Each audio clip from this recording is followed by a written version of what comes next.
નમસ્કાર વિદ્યાર્થી મિત્રો. આજે આપણે જીપીએસએસબી દ્વારા તારીખ 1-2-2026ના રોજ લેવાયેલ ડબલ એઈ સિવિલના પેપરમાં પૂછાયેલા ગણિત રીઝનિંગના પ્રશ્નોની ચર્ચા કરીશું. સૌથી પહેલા આપણે ગણિતના પ્રશ્ન જોઈશું, ત્યારબાદ રીઝનિંગના પ્રશ્નોની ચર્ચા કરીશું. સૌથી પહેલા પ્રશ્નમાં તમને 5 વર્ષ પહેલાની અને 10 વર્ષ પછીની ઉંમર વચ્ચેનો સંબંધ આપેલો છે. આના પરથી તમને બે સમીકરણ મળી જશે.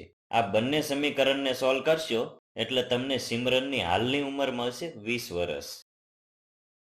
આગળના પ્રશ્નમાં તમને પૂછ્યું છે કે 5271 એ કઈ સંખ્યા દ્વારા વિભાજ્ય છે?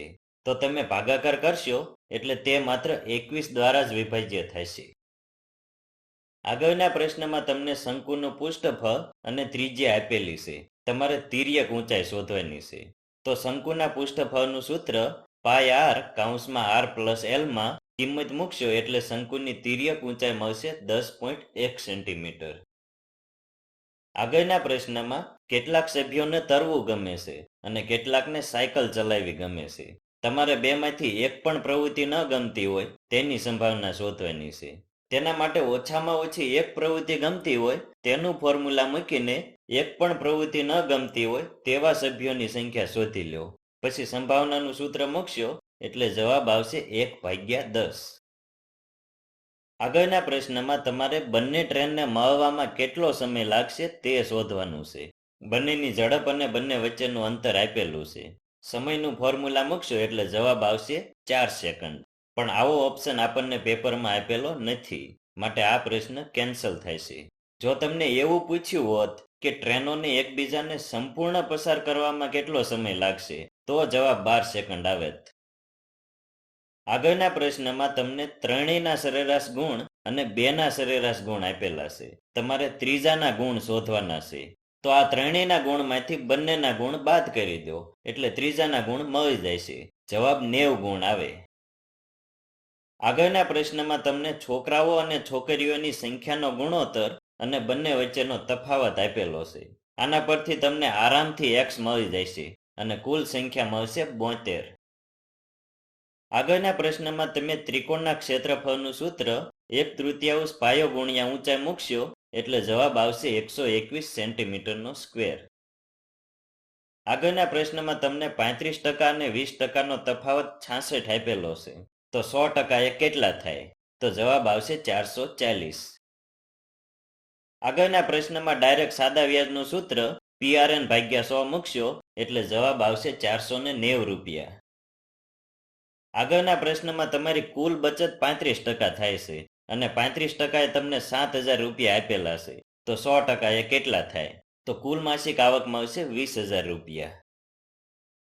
આગળના પ્રશ્નમાં ડાયરેક્ટ ચક્રવૃદ્ધિ વ્યાજ મુદ્દલનું સૂત્ર મૂકશો એટલે જવાબ આવશે 8820 રૂપિયા. આગળના પ્રશ્નમાં સૌથી પહેલા ત્રણેયનો ગુણોત્તર શોધી લો, પછી એક ભાગની કિંમત શોધી લો એટલે ત્રણેય પુત્રોનો હિસ્સો મળી જશે તમને. આગળના પ્રશ્નમાં સૌથી પહેલા છાપેલી કિંમત ધારીને પડતર કિંમત અને નફો શોધી લો.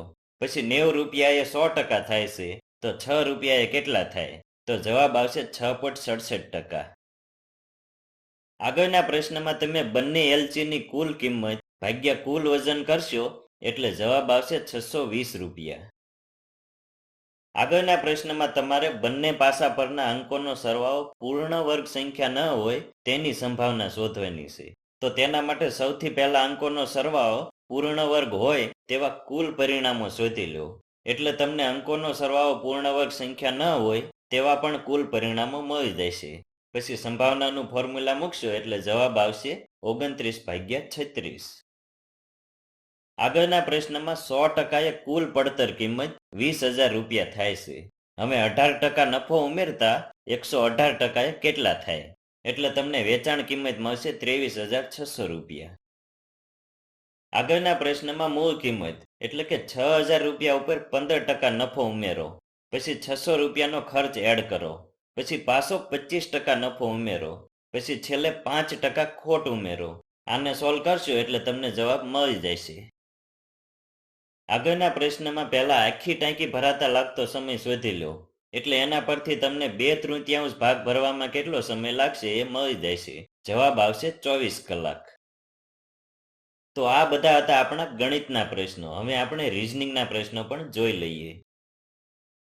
સૌથી પહેલા પ્રશ્નમાં તમે સૂચના મુજબ દરેકની ઊંચાઈની ક્રમિક ગોઠવણી કરશો એટલે તમને કુલ 3 લોકો આર કરતા ઊંચા મળશે. આગળના પ્રશ્નમાં તમને એફ અને પી વચ્ચેનો સંબંધ પૂછેલો છે.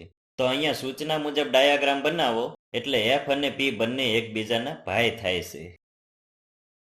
આગળના પ્રશ્નમાં દરેક પદમાં 3 ઉમેરીને શ્રેણી બનાવેલી છે એટલે છેલ્લું પદ આવશે 27 + 3 = 30. આગળના પ્રશ્નમાં તમને જે સંબંધ આપેલો છે તેમાં બંને સંખ્યા વચ્ચે 31 નો તફાવત છે, માટે 351 માંથી 31 બાદ કરો એટલે જવાબ આવશે 320. આગળના પ્રશ્નમાં બોર્ડ માસથી ગણતરી કરશો એટલે જવાબ આવશે 31. આ પ્રશ્નમાં પણ બોર્ડ માસથી ગણતરી કરશો એટલે જવાબ આવશે 2. તો મિત્રો, આજનો વિડીયો જોવા બદલ આપનો ખૂબ ખૂબ આભાર. મળીએ નેક્સ્ટ વિડીયોમાં. વિડીયો ગમ્યો હોય તો લાઈક જરૂર કરજો. Thank you.